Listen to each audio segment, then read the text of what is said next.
Graça e a paz do nosso Senhor e Salvador Jesus Cristo a todos. A graça que é um favor imerecido e a paz de Deus que nos dá segurança, protege nossas mentes, os nossos corações em Cristo Jesus. Amém? Começamos na semana passada, domingo passado, a exposição de um livro da história da continuidade das obras de Jesus através da igreja, pelo poder do Espírito Santo. Uma história dinâmica, uma história com aventuras, né? Uma história com viagens, uma história com discussões em plenário, discussões jurídicas, protocolos, identificação de datas segundo os líderes políticos da época. Isso faz com que este livro, aliás, é um livro só em 2 volumes. Segundo os especialistas, os estudiosos da Bíblia, é um livro que tem 2 volumes. Ou seja, Lucas, o Evangelho de Lucas, e Atos dos Apóstolos, que foi escrito por Lucas. Então, vamos começar a leitura do capítulo 1, versículo 1. Vamos voltar um pouquinho. Nós fizemos a exposição de 1 a 4 e hoje vai ser dos versículos 5 a 11, ok? Então diz assim o texto, a palavra do Senhor. Escrevi o primeiro livro, ó Teófilo, relatando todas as coisas que Jesus começou a fazer e a ensinar, até o dia em que foi elevado às alturas, depois de haver dado mandamentos por meio do Espírito Santo aos apóstolos que tinha escolhido. Depois de ter padecido, Jesus se apresentou vivo a seus apóstolos, com muitas provas incontestáveis, aparecendo-lhe durante 40 dias e falando das coisas relacionadas ao reino de Deus. E comendo com eles, deu-lhes esta ordem: não se ausentem, não se afastem de Jerusalém, mas esperem a promessa do Pai, a qual vocês ouviram de mim. Porque João, na verdade, batizou com água, mas vocês serão batizados com o Espírito Santo dentro de poucos dias. Então os que estavam reunidos com Jesus lhe perguntaram: será este o tempo em que o Senhor irá restaurar o reino a Israel? Jesus respondeu: não cabe a vocês conhecer tempos ou épocas que o Pai fixou pela sua própria autoridade. Mas vocês receberão poder ao descer sobre vós o Espírito Santo. Vocês serão minhas testemunhas, tanto em Jerusalém, Judeia, Samaria e até os confins da terra. Depois de ter dito isso, Jesus foi elevado às alturas, à vista deles, e uma nuvem o encobriu dos seus olhos. E estando eles com os olhos fixos no céu, enquanto Jesus subia, eis que 2 homens vestidos de branco se puseram ao lado deles. Eles disseram: homens da Galileia, por que vocês estão olhando para as alturas? Esse Jesus, que foi elevado do meio de vocês para o céu, virá do modo que vocês viram subir. Amém? Que o Senhor abençoe a sua palavra em nossos corações nessa manhã. Quando então nós olhamos para esse texto, nós vemos um texto que mostra como Lucas ele escreve, da forma que ele escreve, e na exposição do domingo passado nós falamos a respeito que um cristão comprometido, só um cristão comprometido, ele produz algo relevante no presente, frutos no presente e na eternidade. Então, os frutos do cristão comprometido, ele é relevante e ele é eterno. E nós vemos nessa personagem, Lucas, características de um cristão comprometido. Lucas, de fato, foi um cristão comprometido. E isso nós vemos quando nós lemos os primeiros 4 versículos de Lucas, do Evangelho de Lucas, como também os 4 primeiros versículos de Atos dos Apóstolos. Então nós trabalhamos da seguinte forma: Lucas de 1 a 4, Lucas 1, de 1 a 4, Atos de 1 a 4. Atos 1, de 1 a 4. Muito bem, e desses dois textos, nós podemos perceber também, em outros textos em Atos, nós podemos perceber como que Lucas realmente era um cristão comprometido. Isso nos trouxe desafios. Nós observamos 3 características desse comprometimento que Lucas tinha. Primeiro, comprometimento com os irmãos em Cristo. Ele era médico, ele tratava das pessoas, e ele tratava de 2 formas, física e espiritualmente falando. Então ele tinha um cuidado, ele tinha um amor, ele tinha um zelo, ele tinha uma dedicação especial e pessoal aos irmãos em Cristo. Veja que ele escreve o maior conteúdo do Novo Testamento é produzido por Lucas.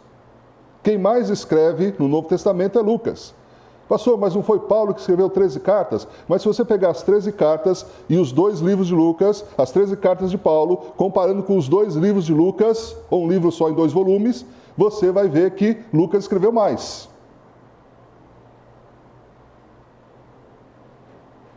E é interessante, irmãos, que Lucas não tinha noção de que o que ele escreveu seria parte da Bíblia. Quem escreveu não sabia que ia se tornar um livro patenteado, canonizado, inspirado pelo Espírito Santo, para se tornar um livro a ser lido em todo o mundo, em todas as gerações, até a volta de Jesus. Não tinha como saber disso. Qual foi a motivação de Lucas? Escrever para uma pessoa que estava chegando ao Evangelho, já conhecia o Evangelho, mas precisava ser discipulado. E aí nós vemos a importância de ser discipulado. Entendemos, à luz do Novo Testamento, que discipulado não é aquela classe apenas, faz parte, de preparação doutrinária para o batismo. Discipulado, ele continua durante toda a vida. Precisamos aprender a cada dia com Jesus. Precisamos ser discípulos e fazer discípulos. Precisamos ser discipuladores e precisamos ser discípulos dos discipuladores. E para isso, irmãos, os irmãos sabem que nós estamos com planos para alcançar todos os membros da igreja na rede discipulado. Já vamos começar dia 19. A iniciativa já começamos de forma individual, vamos começar agora de forma estratégica e vai chegar até você. É questão de tempo, se você quiser, obviamente, ser discipulado. E depois ser discipulador. Ora, você pode, no momento, já discipular alguém, porque o que você já conhece de Jesus, você já pode transmitir para alguém. A segunda característica, ainda sobre a primeira característica de Lucas, é que nós vemos nas páginas de Atos dos Apóstolos que Lucas, ele foi companheiro de Paulo, foi amigo de Paulo, tratou de Paulo quando Paulo mais precisava, já na velhice, já uma certa limitação física, era um médico. Você vê como que Deus é bom. Naquele tempo não tinha plano de saúde. Não tinha a tecnologia médica que tem hoje, as informações da medicina, remédios e tal. Deus colocou um médico particular para cuidar do seu apóstolo, Paulo. E quem fez isso? Lucas. Teve um momento que só Lucas estava com Paulo. Nenhum da equipe, por uma razão ou outra, estava com Paulo, mas Lucas estava. Lucas fez parte das viagens de Paulo. Então, Lucas se caracteriza por ser um cristão comprometido, porque ele tinha comprometimento com os irmãos. Segundo lugar, segunda característica de Lucas. Lucas, ele fez a obra de Deus com excelência. Ah, meus irmãos, não foi qualquer escrito. Não foi uma carta sem muita base. foi pesquisa acurada, foi pesquisa de procurar fontes, procurar testemunhas oculares, para ter plena certeza, para que a pessoa que queria ler o que ele escreveu, tivesse plena certeza dos fatos ocorridos. Contra fatos não há argumento. Ele fez de forma excelente, se tornou o melhor texto do Novo Testamento. Terceiro e último lugar, ele preservou o Evangelho. Preservou como? Na melhor forma de preservação da época, a escrita. Deus foi sábio em colocar sua revelação no livro. Já pensaram nisso? Por que a Bíblia chama de Escrituras? As Escrituras Sagradas. Porque, irmãos, o livro, o que foi escrito, o que foi registrado.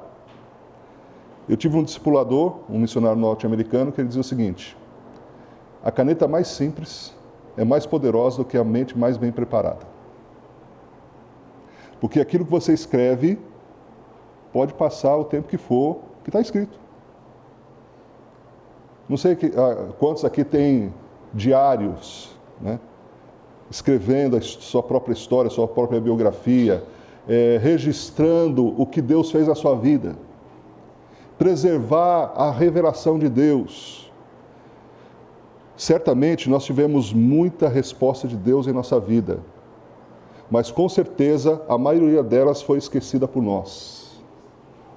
Por isso que é importante memorial, por isso que é importante registrar, por isso que é importante conservar, por isso que é importante preservar o conteúdo da revelação de Deus na história e na história da sua vida.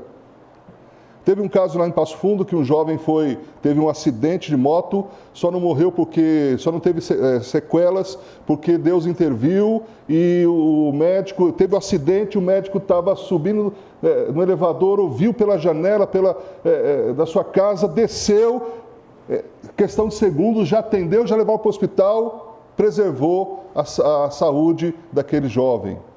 Acidente de moto. Fui visitar a família.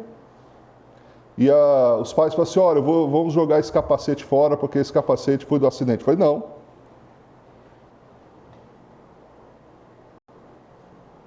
Se não tivesse a intervenção de Deus, se tivesse uma sequela, um problema, uma situação, aí tudo bem, para não lembrar de uma experiência ruim. Mas o que vocês tiveram, em última análise, foi uma intervenção divina, um livramento de Deus. Então guarde, limpe esse capacete e guarde na estante da casa, porque esse capacete é o memorial de que Deus agiu na vida de vocês.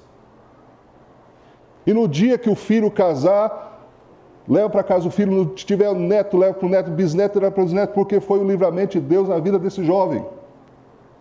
Lucas, ele registrou a maior e melhor, e mais importante mensagem para a humanidade. Bom, como que se aplica às nossas vidas? Primeiro, irmão, quer produzir fruto relevante para esse tempo e para a eternidade?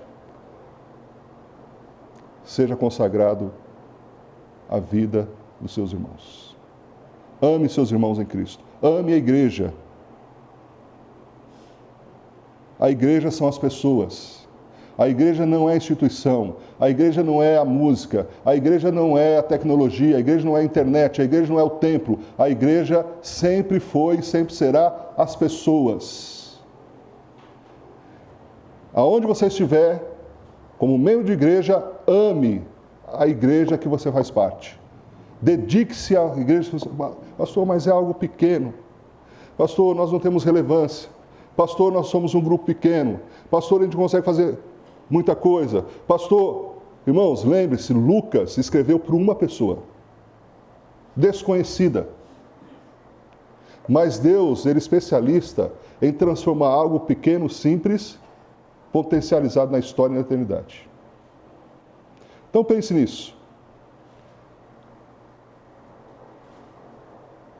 Dedique-se, consagre-se, comprometa-se com com a vida da igreja, com a vida dos seus irmãos. Segundo lugar, muito prático. Vai fazer a obra de Deus? Faça com excelência, da melhor forma possível. Vai contribuir? Contribui como o seu melhor. Vai participar da obra missionária? Participe com o melhor para missões. Você vai produzir frutos para agora e para a eternidade. Preserve o Evangelho. Como isso acontece de forma muito prática, pastor? Filhos, netos, invista na vida dos seus filhos.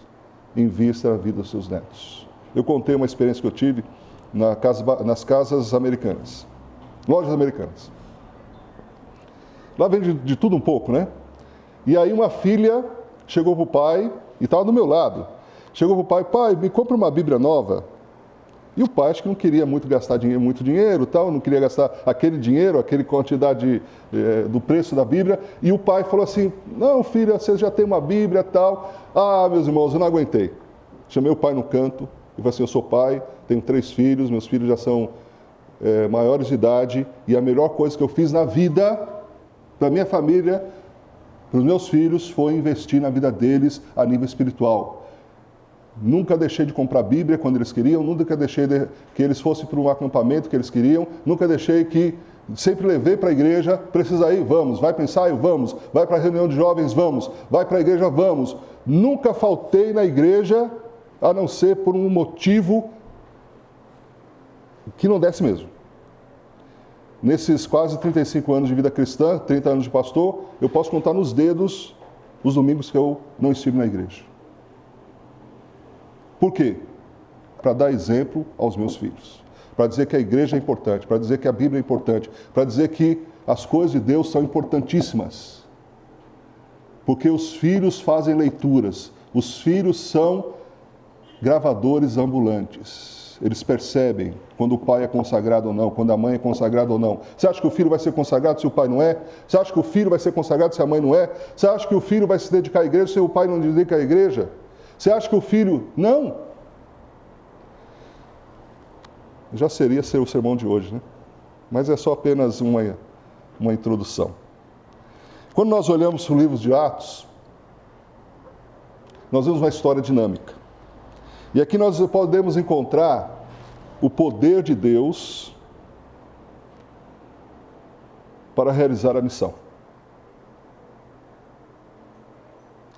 Há uns anos atrás, teve um filme chamado A Tropa de Elite. Estava vendo isso ontem, assim, sabe aqueles da Brasil Paralelo? Tropa de Elite, eu não sabia, mas foi um filme que mudou uma geração. Depois da Tropa de Elite, e com aquela frase, missão dada, missão cumprida, milhares de jovens se inscreveram. No Rio de Janeiro, milhares de jovens se inscreveram. Houve um crescimento exponencial de inscrição para ser tropa de elite. Irmãos, nós temos uma missão. Só que ainda a gente não pode dizer, a missão foi dada, pode dizer, a missão foi dada, mas não podemos dizer, a missão foi cumprida. Precisamos cumprir a missão. Qual é a missão? Fazer discípulos de todas as nações. Isso é muito claro no livro de Atos. Isso é muito foco no livro de Atos. O Espírito Santo, você vê, o Espírito Santo que foi dado, o plano de Deus é o quê? Fazer discípulos de todas as nações. Esse é o plano. O poder do Espírito Santo, capacitar aqueles que Deus deu a missão para realizar a missão. Então, o que Deus tinha que fazer, Ele já fez. Você tem o Espírito Santo, certo? Como que você sabe que tem o Espírito Santo? Porque a Bíblia diz que, depois que ouvisse a palavra da verdade, o evangelho de vossa salvação, tendo nele crido, fostes selado com o Espírito Santo, que é o penhor da vossa redenção. Então, meu irmão, se você crê em Jesus, você tem o Espírito Santo. Se você tem o Espírito Santo te capacita a realizar o trabalho que Ele deu para nós fazermos, para que eu e você fizéssemos. Então, a responsabilidade da evangelização mundial, a responsabilidade de fazer discípulos de nações é sua, é minha, é nossa. É isso que está no livro de Atos. Podemos dizer também, irmãos, que Atos 1:8, ele é, primeiro, a chave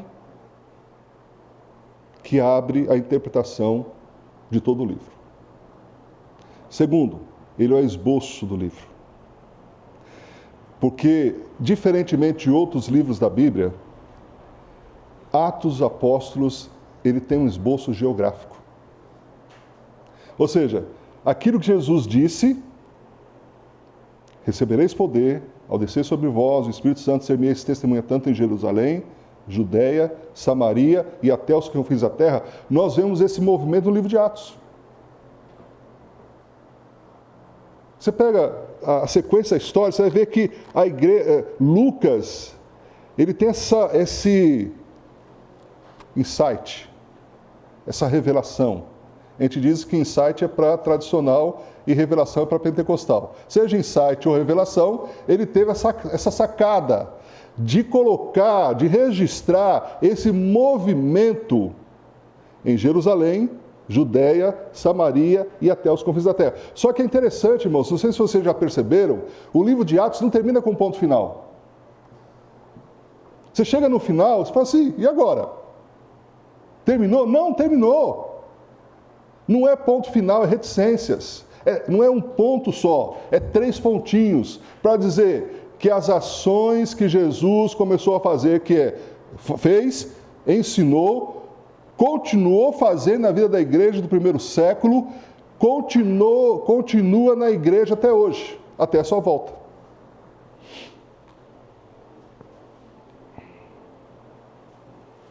Além do plano de Deus, do poder de Deus, se destaca, obviamente, a pessoa de Jesus. A Trindade está aqui, bem pontuada. Você vê, o Espírito Santo aparece, sabe quantas vezes no livro de Atos? 70 vezes. O Espírito Santo é o estrategista da obra de missões. Nós vamos ver na sequência que o Espírito Santo faz algo que nenhum apóstolo jamais pensaria em fazer, nenhum marqueteiro, nenhuma pessoa ligada à propaganda conseguiria conceber aquilo que o Espírito Santo fez para que o Evangelho fizesse assim, vum. Eu estou falando de Pentecostes. Mas isso a gente vai tratar mais adiante, ok? A pessoa de Jesus é o destaque aqui. O batismo é feito em nome de Jesus. E esse batismo não é o batismo com água, é o batismo com o Espírito Santo. Jesus dá poder aos apóstolos para batizar com o Espírito Santo. Jesus, ele vai ao Pai, mas deixa o Paráclito, o Consolador. A pessoa de Jesus é o destaque. Nós vemos também, irmãos, que Atos 1:8 é a chave, é o esboço e a ideia central do livro de Atos. Conheci um pastor chamado pastor Edson Queiroz. O pastor Edson Queiroz foi pastor da primeira igreja batista em Santo André. Já falecido, já na glória, já promovido, mas ele amava esse versículo. Ele dizia assim para a gente, eu só tenho uma mensagem. Atos 1:8. O ministério dele era voltado em Atos 1:8. A PIB de Santo André, ele pediu para escrever com letras garrafais esse versículo. Mas recebereis poder ao descer sobre vós, Espírito Santo, ser-me-eis testemunha tanto de Jerusalém, Judeia, Samaria, até os confins da terra. O versículo estava escrito assim. Há uns anos atrás eu fui visitar a PIB de Santo André, encontrei ainda esse versículo, só que agora de forma moderna, com painéis, 4 painéis das 4 áreas geográficas simultaneamente, concomitantemente. Em painéis representando, primeiro painel, cidade de Santo André, Segundo painel, mostrando um símbolo do estado de São Paulo. Terceiro painel, mostrando alguma coisa característica do Brasil. E quarto painel, mostrando alguma característica a nível mundial. O que nós temos nesse versículo? Atos 1:8. Primeiro, nesse versículo nós encontramos a realização da promessa. Jesus prometeu.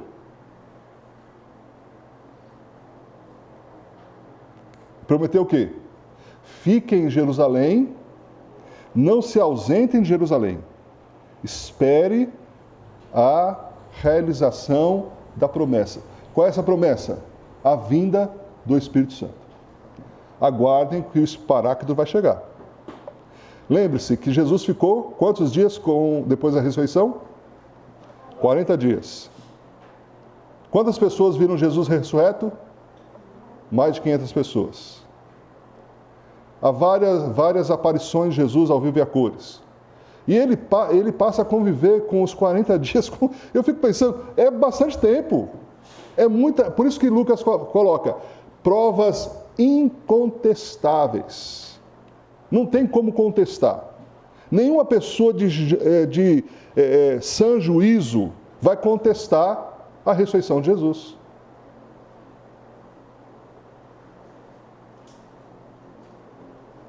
Houve testemunhas oculares. As testemunhas oculares relataram para Lucas. Lucas escreveu um documento. Como é importante documento escrito, irmãos. Quantos aqui tem casa? Apartamento? Ok. Quem disse que você é o proprietário? Como você comprova que você é dono do imóvel que você diz que tem? Escritura. É qualquer papel? Não. Essa história que nos fala, o papel aceita tudo. Não. O papel não aceita tudo. Talvez qualquer papel. Mas um papel que é escritura, que é registrado, que é comprovado, que tem datação, que tem comprovação arqueológica. Irmãos, hoje, o Novo Testamento é comprovado 110%. Geográfica e arqueologicamente falando. Mas como assim? Não precisa só ser 100%? É 110%. Sabe por quê? Porque até as cópias, muitas das cópias são comprovadas nesse nível. Os irmãos sabem que o Novo Testamento, ele é composto de muitos documentos que se compõem. O Novo Testamento são as cópias, foram produzidos. O Corpus Paulinius, o que era o Corpus Paulinius? Era o conjunto de pelo menos 10 cartas de Paulo que circulavam nas igrejas. E essas cartas eram reproduzidas. Copistas, escribas. O Velho Testamento, ele é comprovado através de todo o cuidado que um escriba tinha ao escrever, ao copiar o texto. No Novo Testamento nós temos muita comprovação científica, arqueologicamente, nenhum erudito. Uma pessoa que diz que é inteligente, vem chegar para mim e falar assim, porque a Bíblia, o quê? Porque... O que é? Com base no quê? Você está afirmando isso por preconceito ou por base científica? Porque se for por base científica arqueológica, você não tem provas. Aliás, você tem as provas. E o que você está falando não confere. Bom, em segundo lugar, esse versículo, ele é também a designação da missão. Se ele é a realização da promessa, ele é a designação da missão. Há uma designação. A missão é essa. O que Jesus pediu para fazer? Sejam minhas testemunhas, no bairro e nas nações. Seja minha testemunha para os seus vizinhos. Seja minha testemunha. E o que é ser testemunha? E testemunha do quê? Da morte, da ressurreição de Jesus. Vocês vão falar isso para as pessoas. Vocês vão falar que a morte de Jesus foi com propósito. que a morte de Jesus está nos planos de Deus. Que a morte de Jesus ela foi propiciatória, vicária, triunfante. Que a morte de Jesus é a grande revelação do amor do Pai. Que a morte de Jesus mostra que todos os seres humanos são iguais, porque eles estão à sombra da cruz, que foi necessário que Jesus morresse, porque todos são pecadores. Mostrar por que Jesus morreu, não apenas mostrar um Cristo crucificado, mostrar, aliás, a nossa mensagem não é de um Cristo que está na cruz. Por isso que nós não devemos usar o crucifixo. Sabiam disso? Por quê? Porque o crucifixo mostra Jesus pregado. Jesus ressuscitou, não está na cruz, foi tirado da cruz, ressuscitou, está vivo. Agora, devemos usar a cruz, sim. A cruz é o principal símbolo do cristianismo. O peixe, o túmulo vazio, a manjedoura, mas o principal símbolo do cristianismo é esse traçado vertical e horizontal. Terceiro lugar, definição da metodologia. Realização da promessa, designação da missão, definição da metodologia. Como que vocês vão fazer? Vocês vão ser testemunhas. Como que vocês vão fazer? Simultaneamente, concomitantemente, ou seja, ao mesmo tempo. Isso nos traz um grande desafio. Porque a gente pensa assim, mas como que eu vou ser testemunha de Jesus, da sua morte e ressurreição, que significa morte e ressurreição, no aspecto histórico, revelacional, teológico? Há quatro lugares, 4 áreas geográficas ao mesmo tempo. Já se debruçou sobre isso? Já se pensou sobre isso? E os missiólogos chegaram à seguinte conclusão: eu posso ser, sim, testemunha de Jesus. Aqui, ali e além. Como? Quando eu não terceirizo a obra de evangelização. Conversando com um pastor essa semana, e falando da necessidade, apresentando o material da Everhome. Então, aquilo que eu, em primeira mão, trouxe para essa igreja, para a nossa igreja, em termos de treinamento, em termos de material, em termos de desafios, e eu espero que vocês estejam praticando aquilo que foi colocado aqui. Depois a gente vai saber, de alguma forma, vai incentivar, vai instrumentalizar. Chegou mais caixas de material, enfim. Nós estamos fazendo nas igrejas. Nós tivemos a PIB de Atibaia, conversando com o pastor principal, conversando com o pastor de missões, e o pastor principal disse o seguinte: ele amou a proposta, ele amou o material. E ele me falou uma coisa que eu vibrei, eu dei glória a Deus quando ele me falou isso. Ou seja, ele falou: pastor, nossa igreja faz o trabalho de evangelização. O nosso templo aqui, nossa estrutura oferece para as escolas. As formaturas das escolas são feitas aqui. Nos meses de férias, esse espaço se transforma num ginásio. Nós temos muitas crianças não crentes, muitas crianças do bairro. Nós tivemos uma corrida que deu mais de 600 inscritos. Nós temos uma visualização da cidade. Todo ano sai na Rede Globo o nosso trabalho. Mas o membro da igreja não está fazendo.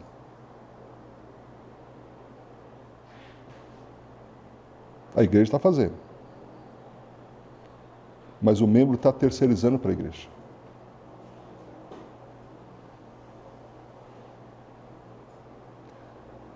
Nós não podemos terceirizar. Ah, tem evangelista. Ah, tem um pastor. Ah, tem um missionário. Ah, tem um grupo, departamento. A pior coisa que aconteceu na história da igreja foi esse tal de departamentos. A departamentalização de missões foi algo horrível. A departamentalização da obra de evangelização foi horrível. Foi com uma boa intenção. E talvez até hoje as pessoas pensam e entendem ser uma boa intenção. Não é que é errado, o problema é que quem interpretou de forma errada, porque achou o seguinte: não, já que tem o departamento de evangelização, deixa o departamento fazer a obra de evangelização. Aí o que aconteceu? Começou a departamentalizar tudo. Então os músicos falam assim: bom, eu sou músico, então só canto na igreja, só toco na igreja. Não.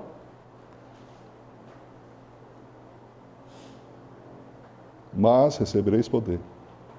Ao descer sobre vós, o Espírito Santo, semeis minha testemunha.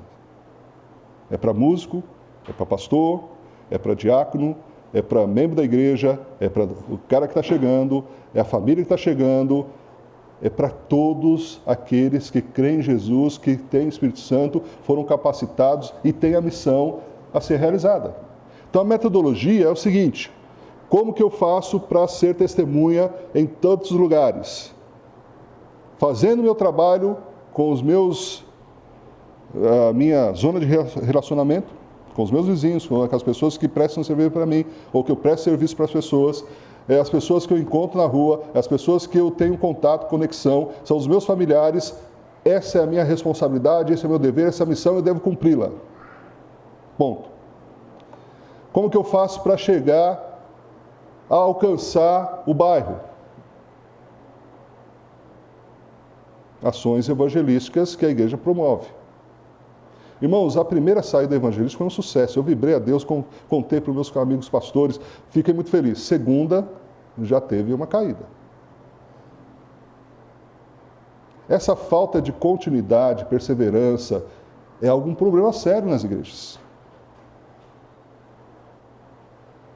Espero que as próximas a igreja se engaje, porque somos nós que vamos fazer. Enquanto nós estamos aqui, não sei até quando e quanto tempo nós estaremos aqui. Estou orando para Deus nos dar direcionamento e visão. Essa semana eu tive uma reunião com o pastor Ricardo Fioroto, aqui da Igreja Redentor. Já tivemos, a gente tem comunicado isso abertamente, já tivemos com a liderança da igreja, os presbíteros já tiveram lá.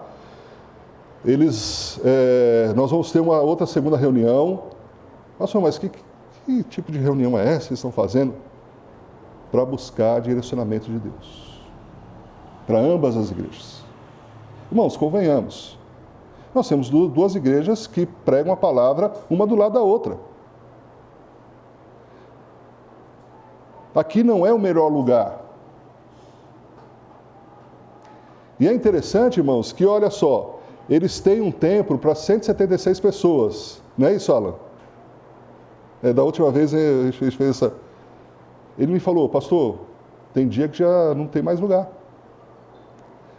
Nunca tivemos problemas com os vizinhos. Agora nós estamos tendo problemas com vizinhos, porque eles não têm estacionamento. Pastor, eu sei que o tamanho do templo limita o crescimento da igreja. E eu só ouvindo.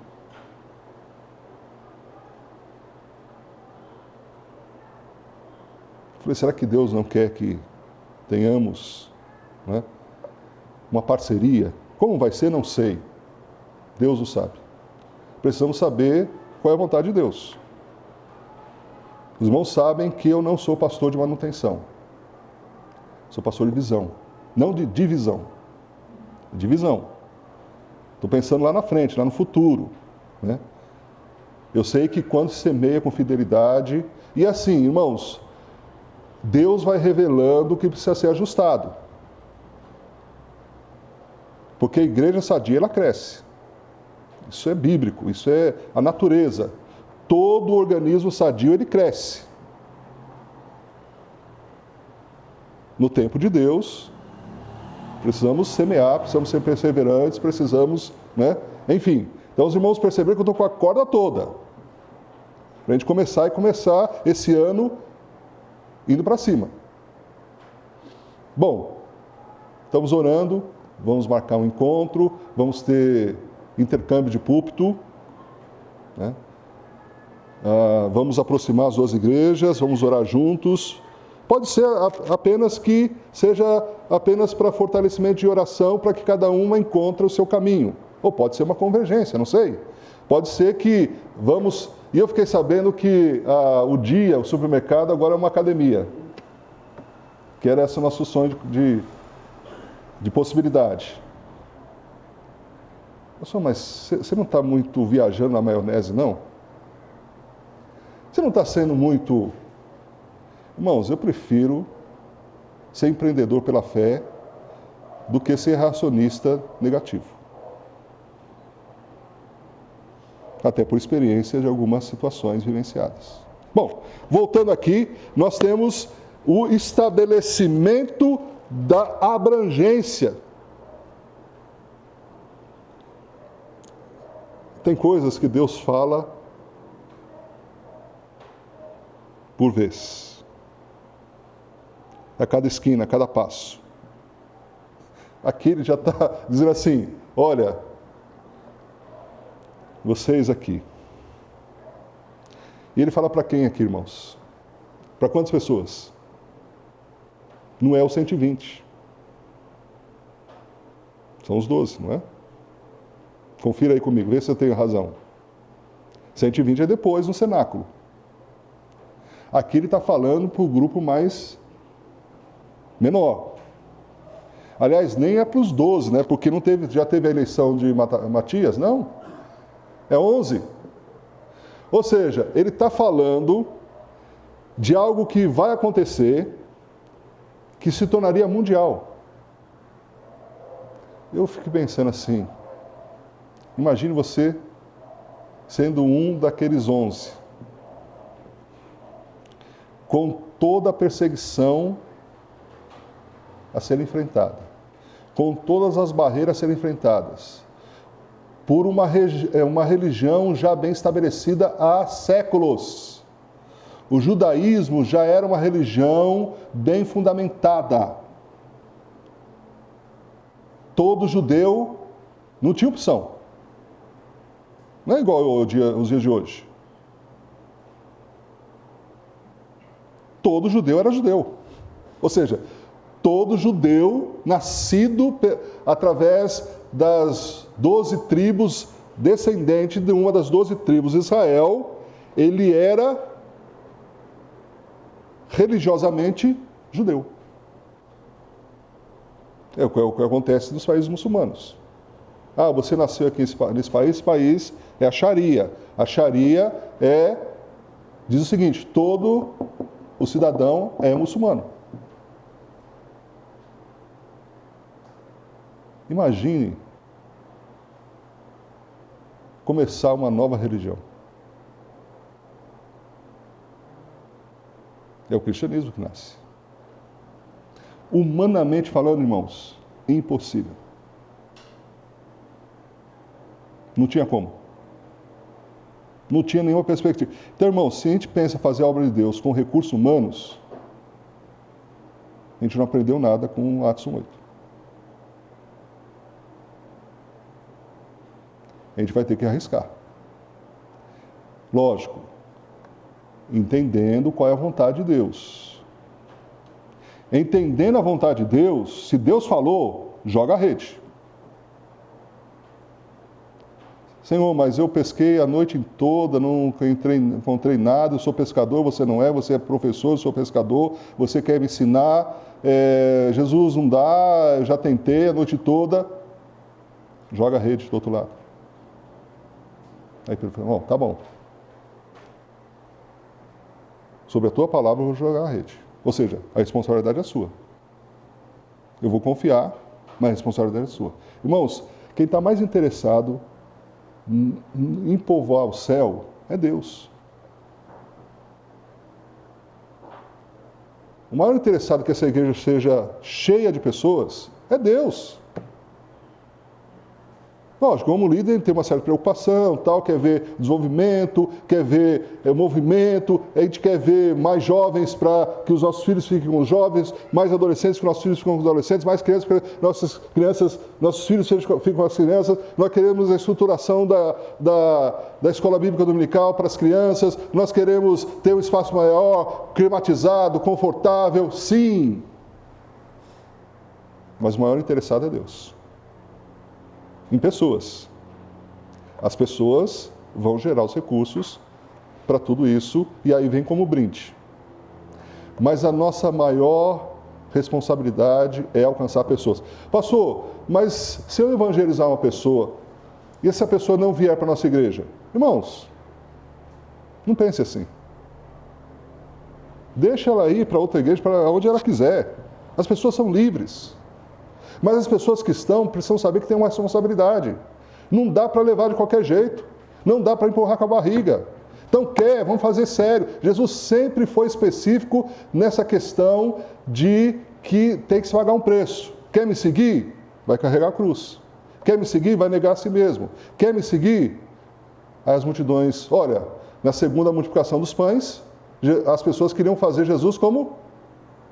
O quê? Estão comigo? Rei. Aí Jesus percebeu, auge da popularidade, milhares de pessoas. Aí Jesus, espera aí. As pessoas estão interessadas, não na minha mensagem. As pessoas estão interessadas em ser curadas, em encher a barriga de pão. Aí Jesus fala, espera aí, aquele que não comer da minha carne e não beber do meu sangue, aí as pessoas, espera aí não. Como assim? Acharam a mensagem de Jesus dura demais. Jesus vai além. Chama os discípulos, chama os apóstolos e fala assim, vocês querem ir também com a multidão? Não vou obrigar ninguém a fazer nada. Então, se quiser me seguir, vai pagar o preço. Renúncia. Aí naquela situação tensa, eu entendo, irmãos, que uma situação como essa não é uma situação muito agradável, suave. Jesus foi e falou sério. Fechou seu semblante, falou com a voz mais firme e disse, olha, vocês querem ir com a multidão? Podem ir. Aí Pedro disse, para quem iremos nós, Senhor, se só Tu tens as palavras da vida eterna? Quando nós, então, olhamos para esse texto, nós vemos também algumas coisas muito importantes, que vale aí a menção, que vale também a nossa reflexão nessa manhã. Nós encontramos aqui nesse texto que, resumindo então numa frase, como sempre eu faço, qual é a frase? Devemos aguardar a volta de Jesus com fé. Devemos aguardar com fé a volta de Jesus. Como que nós aguardamos com fé a volta de Jesus? 3 coisas. Primeiro, confiar na promessa de Jesus. Olha aí no versículo de 1 a 5 na sua Bíblia, nós vamos ver que ele mostra o seu objetivo e há uma promessa. Então eles deveriam aguardar a promessa, esperar a promessa, né? Deveriam confiar que a promessa seria realizada. Isso requer fé, irmãos, isso requer confiança. Sabe quantos anos Abraão esperou a realização da promessa? 25 anos. Sabe quantos anos o povo de Israel esperou a libertação do Egito? 400 anos. Porque o tempo pertence a Deus. Mas devemos confiar, se Ele disse, Ele vai cumprir. Eu fico pensando também, irmãos, o seguinte: se nós acreditamos de fato que Deus nos ressuscitará dentre os mortos e nós vamos habitar com Deus eternamente, por que não confiar em promessas que Deus fez para realizações menores do que essa? E especificamente falando, a promessa aqui já aconteceu. Ele já deu o Espírito Santo, ele já nos capacitou. A obra de evangelização é plano de Deus e vai acontecer. Quer você participe, quer você não participe, quer você acredite, quer você não acredite. Não depende do ser humano. Deus vai realizar. Agora, irmãos, cá entre nós temos um privilégio tamanho. É uma responsabilidade? É. Mas olha o privilégio. Imagine você chegar no céu e as pessoas, algumas pessoas, ou muitas pessoas, procurar e falar assim: eu estou aqui por sua instrumentalidade. Eu estou aqui por conta da sua oração. Eu estou aqui porque você me entregou uma literatura. Eu estou aqui porque você foi intencional em falar de Jesus para mim, arriscando sua carreira, arriscando sua reputação, arriscando ir para países fechados ao Evangelho. Irmãos, missionários passam perrenho todo dia. Cristãos nesses países passam por dificuldade todos os dias. Todo dia a cabeça está em jogo, o pescoço está em jogo. Imagine você chegar no céu e algumas pessoas agradecerem, louvarem a Deus por sua vida, porque você foi instrumento da salvação dessas pessoas. Quantas almas você já ganhou para Cristo? Não responda para mim. Quantas pessoas você pode dizer: essa pessoa, ela vai para o céu ou foi para o céu e eu sou participante disso. Eu tenho um galardão. Salvação é pela graça, galardão é meritocracia. Galardão é aquilo que você conquista aqui com a sua vida cristã. Ah, pastor, mas você não sabe da minha vida. Você não sabe os problemas que eu tenho. Você não sabe como é complexo o meu viver. Você não sabe como meus sentimentos sempre dizem ao contrário. Você não sabe que eu sofro de depressão. Pastor, você não sabe que o meu marido é assim. Você não sabe que minha esposa é assim. Pastor, você não sabe o que meus filhos fazem comigo. Você não sabe, pastor, da minha saúde. Irmãos, não sou eu que estou dizendo. Eu estou dizendo que com toda a limitação, e quanto mais formos fracos e reconhecer nossa fraqueza, sobressai o poder de Deus em nós. Acreditar, visto, eles confiaram. Jesus subiu. Está subindo. Eu fico pensando também que Jesus está subindo, e à medida que ele está subindo, as pessoas estão olhando para cima, os discípulos estão olhando para cima, né? Nunca tinha visto aquilo lá. Uma experiência única. E Jesus está subindo, só que Jesus está olhando para baixo. Os discípulos estão olhando para cima, Jesus está subindo, enquanto falando, olhando para baixo, e eu fico pensando assim, naquela cena, se eu fosse fazer uma cena de filme, seria o seguinte: Jesus subindo, e ele fala, Jerusalém. Aí ele sobe mais um pouco. Aí ele olha e vê Samaria. Aí ele sobe mais e vê Judeia, e ele sobe mais e vê a Samaria. Aí quando ele está lá na estratosfera, ele vê o mundo e todas as nações. É isso aqui. E ele parte na certeza. Jesus aposta todas as fichas de uma missão mundial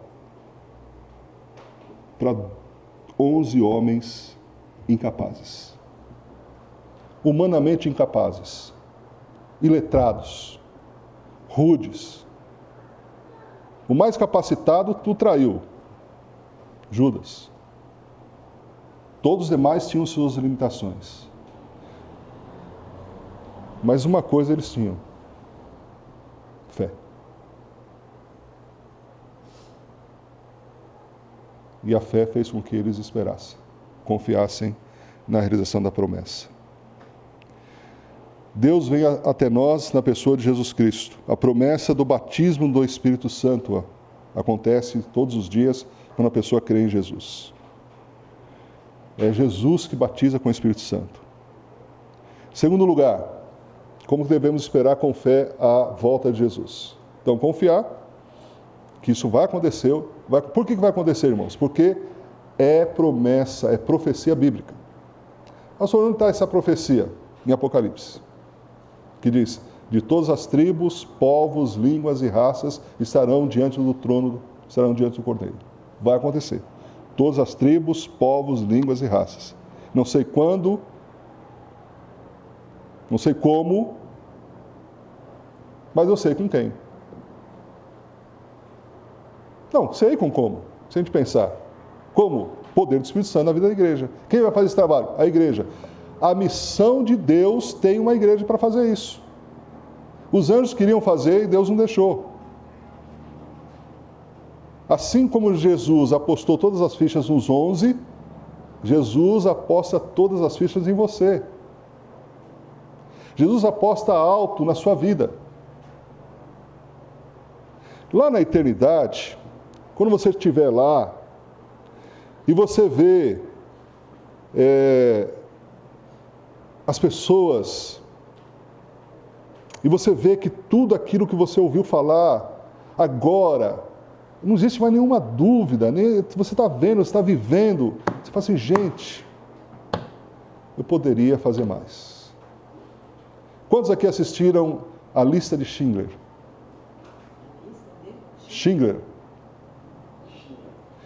Schindler, né? Ele tem um anel. Já viram essa? Às vezes essa cena aparece de forma isolada. Esse anel poderia ter salvado tantas pessoas. Ao ver as pessoas, os judeus que foram salvos do regime nazista, que ele investiu dinheiro, comprou para que as pessoas tivessem a liberdade, as pessoas vieram para agradecê-lo.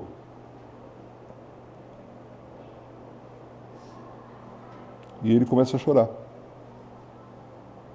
Ele diz assim: eu poderia ter feito mais. Eu poderia ter dado esse anel. Eu poderia ter dado esse carro. Eu poderia ter feito mais. Irmãos, para ganhar almas para Cristo requer esforço, requer lágrimas, requer investimento. Requer tempo. Agora pense, o que é mais duradouro? O que é mais eterno? Sua casa, seu carro, ou vidas que são eternas? Nesse sentido, nós vemos que o compartilhar do Evangelho é a segunda grande ação para quem espera a volta de Jesus. A fé, como devemos esperar com fé a volta de Jesus? Falando de Jesus, compartilhando de Jesus, colocando em prática, sendo intencional. Pastor, mas eu sou tímido, eu sou tímida. É impressionante como Deus transforma a nossa limitação em grande força, em grande resultado. Ou até como testemunho. Até para glorificar a Deus, porque exatamente que é mais raro a disponibilidade do que a capacidade. Tem muitas pessoas que dizem ser capazes, que são bons comunicadores, mas não estão dispostos, não fazem. Interessante, irmãos, que Mateus 24, 14 diz assim: o Evangelho será pregado em todas as nações para testemunho de todos os povos. Aí virá o fim. Confere na sua Bíblia, se você quiser. Mateus 24, 14. O Evangelho do Reino será pregado para todos os povos, para testemunho de todas as nações. Aí virá o fim. Qual é o destaque desse versículo? Esse versículo está no sermão escatológico de Jesus. É o texto que mais fala sobre a escatologia. Um dos textos, né? É que ele vem com vários versículos respondendo duas perguntas. Quando acontecerão essas coisas, qual é o sinal da sua vinda? O sinal da vinda de Jesus, a volta de Jesus, a parúzia, é esse versículo. Ou seja, ele condiciona a sua volta à evangelização universal. Ah, pastor, então a volta de Jesus vai demorar muito tempo. Porque tem muita gente que ainda não conhece Jesus. Mas Deus é poderoso. Ele pode fazer isso. Ele pode, de repente, colocar uma visão, um arrependimento nos líderes nacionais, e os líderes nacionais falam assim, gente, estamos errados, para que construir um templo tão suntuoso como esse? Para que ter parede de mármore, fachada de mármore e Carrara? Para que ter toda essa ostentação? Olha, vamos pegar os recursos agora e vamos canalizar, e vamos esforçar. E aí um outro fala assim, olha, Deus também falou comigo isso, outro também falou comigo isso. Pá! Junta as denominações. Sabe quantas denominações evangélicas tem no Brasil? 500. Tudo divididinho. Tudo, né? Eu fico pensando, irmãos, qualquer visão empresarial, qualquer visão de gestão, visto que são as coisas que nos unem são maiores do que nos separam. Isso é uma idiotice. Às vezes, separação por nada. Às vezes, porque não, eu quero fazer uma igreja do meu jeito. Não. Eu quero... Bom, se houver uma convergência de unidade, Deus faz isso, ó, rapidinho. Os muçulmanos estão tendo sonhos. Os muçulmanos estão tendo revelações. Os muçulmanos estão vendo Jesus a cores, ao vivo e a cores. Terceiro e último. Então, nós temos o confiar, nós temos o compartilhar e nós temos agora o consolar uns aos outros com o retorno de Jesus. A vida está difícil? Café está caro? Azeite está caro? Né? A gente não vê muita perspectiva com esse governo. Nós vemos, a minha saúde está ruim, já estou avançado em idade. Jesus vai voltar. De qualquer forma, haverá um encontro seu com Jesus. Pode acontecer através da morte. E nesse sentido, irmãos, a morte é uma bênção. A morte é como se fosse a picada de um escorpião sem veneno. Dói. Provoca saudades, lágrimas, pranto. Mas para quem fica? Para quem fica? Para quem vai, é crente, ele já está numa situação de extrema felicidade eterna. Nunca mais terá dor na coluna, nunca mais terá dor de cabeça, nunca mais terá enxaqueca, nunca mais vai ter que se preocupar com uma aparência, nunca mais, todas as mazelas serão resolvidas. Isso vai acontecer daqui a pouco. Quanto tempo de vida você tem? Ninguém sabe. Mas o que sabemos é o seguinte: a luz da eternidade é uma fração de segundos. Talvez menos que isso, é uma poeirinha, é um vaporzinho. Daqui a pouco nós vamos falar. Consolar uns aos outros com a volta de Jesus ou com o encontro de Jesus, seja na morte ou seja quando ele voltar. A ascensão de Jesus, então, ele marca o passo final da aprovação do seu trabalho redentor. A aceitação do seu trabalho pelo Pai é demonstração do trabalho bem-sucedido. Concluindo, fechando então essa mensagem. Nós temos aqui algumas algumas recomendações, ou vou dizer assim, alguns convites, ou até me dizer uns 3 apelos aqui. Primeiro, faça da agenda de Deus a sua agenda. Qual é a agenda de Deus? Fazer discípulos. Depois que isso foi falado com os apóstolos, com os discípulos,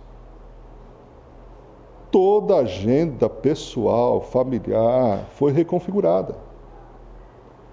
Não tinha como ser da mesma forma antes. Doravante. Agora, doravante é realizar a missão. Isso para eles. Fala assim, não, pastor, isso é para eles. Como que eu sei que é para nós também? Mateus 28, 19 e 20. Ide, portanto, fazer discípulos de todas as ações, batizando em nome do Pai, do Filho e do Espírito Santo, ensinando a guardar todas as coisas que vos tenho mandado.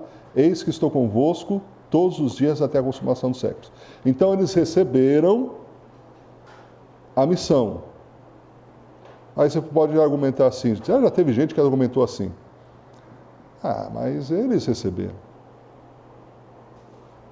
Não quer dizer que nós devemos fazer também. Espera aí, leia o versículo direito. Ensinando a guardar todas as coisas, inclusive essa. Então, para quem tem dúvida de que a evangelização mundial não foi só para os discípulos ou para a igreja do primeiro século, está dizendo que ensinar todas as coisas, inclusive essa que você está recebendo agora. Segundo lugar, segundo apelo, viva no poder do Espírito Santo, com sua plenitude e direção. Irmãos, não viver segundo o Espírito Santo é estar vulnerável às tentações, é estar desfocado da vontade de Deus, é não ter poder para testemunhar, é não ter vontade de testemunhar. Aí qualquer situação, qualquer problema, qualquer circunstância vai te atingir. Você vai ser inconstante. A possibilidade de você cair numa tentação que está aí à solta vai ser muito grande.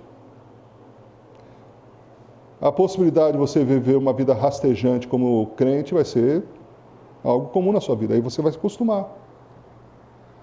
Aí você vem para a igreja, não tem muita vontade. Aí você ouve a mensagem. Mas o pastor não para de pregar. Mas eu tenho que comprar o frango. Eu tenho que fazer o almoço. Irmãos, quando a pessoa está cheia de Deus,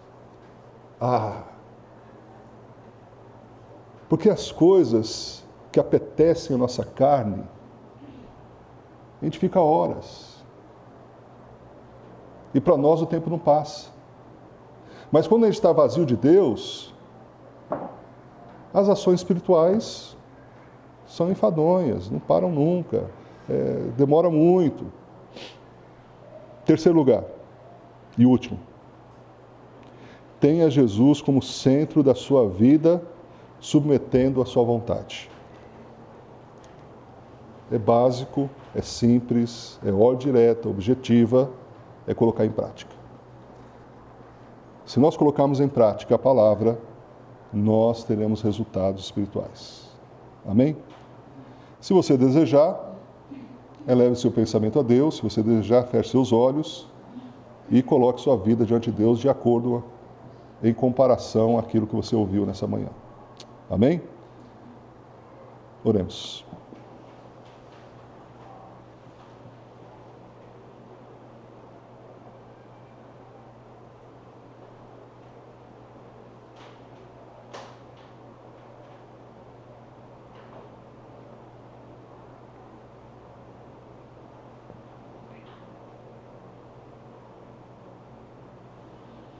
Deus eterno, Deus todo-poderoso,